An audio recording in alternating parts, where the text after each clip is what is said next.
ইন্ডিয়াকে নিয়ে রীতিমতন ছেলে খেলা করলো কিন্তু সাউথ আফ্রিকা।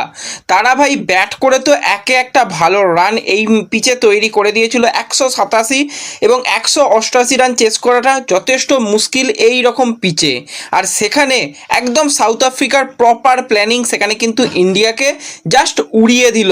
এই ইন্ডিয়া যে পরপর ম্যাচগুলো গ্রুপ স্টেজে জিতে এসেছিল, তারা এইভাবে সুপার এইটের প্রথম ম্যাচেই মুখ থুবড়ে পড়বে একদমই ভাবা যায়নি। আর একটা ম্যাচ যদি ইন্ডিয়া কোনোভাবে হেরে যায়, ইন্ডিয়া বাদও পড়তে পারে। হ্যাঁ, এরকমটাই অবস্থা কিন্তু এখন হয়ে দাঁড়িয়েছে। কারণ যেরকমভাবে আজকের ম্যাচ হয়েছে, সেই ম্যাচের দিকে তাকালে ভাই কান্না পেয়ে যাবে, এই রকম আমাদের অবস্থা। আর এত জঘন্য আমি দেখিনি যে রিঙ্কু সিংকে, যেই রিঙ্কুর কোনো রকম ফর্মই নেই, তাতেও রিঙ্কুকে নাও খেলিয়ে দেওয়া যাক। আরে রিঙ্কুর জায়গায় যদি একটা অলরাউন্ডার আকসার প্যাটেলকে খেলানো হতো, কিছু তো ওবার বল করতে পারতো, ব্যাটটা করতে পারে। রিঙ্কু সিংকে ওই রাখতে হয়, রেখে দেওয়া হলো। প্রত্যেক ম্যাচে আসছে, একটা দুটো করে বল খেলছে, আউট হয়ে যাচ্ছে, বেকার। এরকম প্লেয়ারের কোনো প্রয়োজন নেই। আর অভিষেক শর্মার পরিষ্কার বোঝা যাচ্ছে প্লেয়ারটার ভাই নজর লেগে গেছে। একে পরপর 3টে ম্যাচে 0 রান।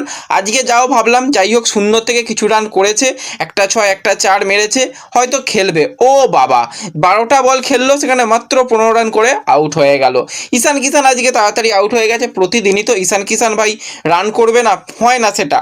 সেই জায়গায় ঈশান কিষান আউট হয়ে গেল, তিলক ভার্মা আউট হয়ে গেল। সূর্যকুমারের ভাই লাকটা আজকে খারাপ, ব্যাটের একদম তলায় লেগে ব্রাভিসের হাতে ক্যাচ দিয়ে বসলো। আর ওয়াশিংটন সুন্দর একদম অন্ধের মতন ব্যাট চালিয়ে দিল। যেখানে এত ভালো একটা ব্যাটিং পিচ, যেখানে সাউথ আফ্রিকা এত ভালো রান করেছে, ওয়াশিংটন সুন্দরকে আগে পাঠিয়ে দেওয়া হলো। সেখানে এসে সে জঘন্য ব্যাটিং করলো। হার্দিক পান্ডিয়ার ক্যাচ পড়া, এবং তারপর কিন্তু রিঙ্কু সিং, অভিষেক, আর্শদীপ তারা আসছে ক্যাচ তুলে দিচ্ছে, আসছে ক্যাচ তুলে দিচ্ছে, নাও আমরা উইকেট ছুঁড়ে দিয়ে আসছি, এরকম একটা মনোভাব। আরে চেষ্টা তো করুক। হ্যাঁ, ম্যাচ হয়তো আমরা জিততে পারবো না, আর একটু ক্লোজে নিয়ে যাওয়া যাক, রান রেট অন্তত একটু যেন ভালো জায়গায় থাকে, তা না করে দুমদাম ব্যাটিং। তো এটা জঘন্য। আর আজকে ইন্ডিয়া টিমের বোলিং নিয়ে কথা বললে, প্রথমেই ভাই কুইন্টেন ডিকক আউট হয়ে যায়, মার্করাম আউট হয়ে যায়, রায়ান রিকেলটন আউট হয়ে যায়, 3টে বড় উইকেট পড়ে যায়। তো সেই জায়গায় তো উইকেট নিতে হবে, সেখানে পুরোপুরি সেট হয়ে যায় মিলার। 63 রান করেছে 35 বলে, ব্রাভিস 45 রান করেছে। তারাই পুরোপুরি ম্যাচ তৈরি করে দিয়েছিল, এবং শেষের দিকে ট্রিস্টান স্টাফ এসে পুরো ঝোড়ো ব্যাটিং করে দিয়ে চলে গেল। 24 বলে 44। এবং আমাদের বোলিং তো আজকে একদম সোনায় সোহাগা। বরুণ চক্রবর্তী আজকে একদমই চলেনি, প্রচুর রান দিয়েছে বরুণ চক্রবর্তী। সবথেকে আজকে বাজে বোলিংটা তার হয়েছে, 4 ওভারে 47টা রান দিয়ে একটা উইকেট। হার্দিক পান্ডিয়াও প্রচুর মার খেয়েছে, সেও কিন্তু 4 ওভারে 45 রান দিয়ে দিয়েছে। শিবম দুবেও ভাই প্রচুর রান দিয়েছে, 2 ওভারে 32 রান দিয়ে দিয়েছে। মানে সবাই রান দিয়েছে, শুধু আজকে জাসপ্রীত বুমরা সে কিন্তু 3টে উইকেট পেয়েছে, ভালো বোলিং করেছে। আর্শদীপও কিছুটা মার খেয়েছে, সবাই মার খেয়েছে।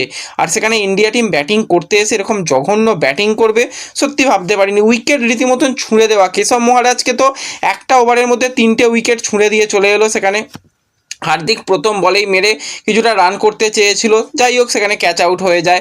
তারপরে তো এসে রিঙ্কু অন্তত ধর, রিঙ্কুও ভাই দাম করে মেরে দিল, গিয়ে সেই ট্রিস্টান স্টাফের হাতে।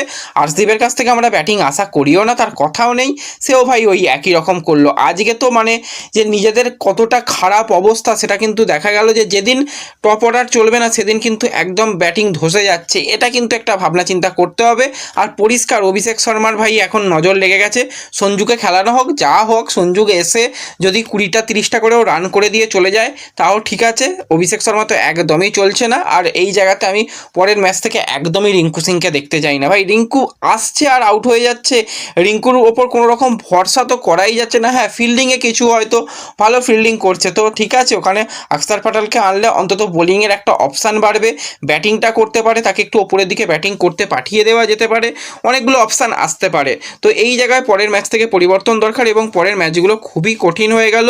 ম্যাচ যদি কোনোভাবে ইন্ডিয়া হেরে যায় তাহলে কিন্তু ইন্ডিয়া বাদ পড়ে যাবে, কারণ দুটো দল তারাই কিন্তু সেমিফাইনালে কোয়ালিফাই করবে। সেই জায়গায় যদি একটা অঘটন হয়ে যায় তাহলে কিন্তু খুবই চাপের ব্যাপার। এবার হ্যাঁ, সাউথ আফ্রিকা তারাও তাদের গ্রুপ চ্যাম্পিয়ন, ইন্ডিয়াও তাদের গ্রুপ চ্যাম্পিয়ন, অবশ্যই ওয়েস্ট ইন্ডিজ এবং আরও একটা যে আমাদের জিম্বাবুয়ে ম্যাচ রয়েছে, দুটো ম্যাচের মধ্যে দুটো ম্যাচই আমাদের যদি আমরা জিতি তো ঠিক আছে, তা না হলে কিন্তু চাপ হয়ে যাবে, এটুকু বলাই যায়। তো ওভারঅল আজকের ম্যাচ তোমাদের কীরকম লেগেছে আমাকে কমেন্টে জানিও। ভিডিও ভালো লাগলে লাইক শেয়ার করে দিও। ইন্ডিয়ার খেলা কত জঘন্য লেগেছে আমাকে কমেন্টে জানাতে পারো। দেখা হবে পরবর্তী ভিডিওতে। ধন্যবাদ।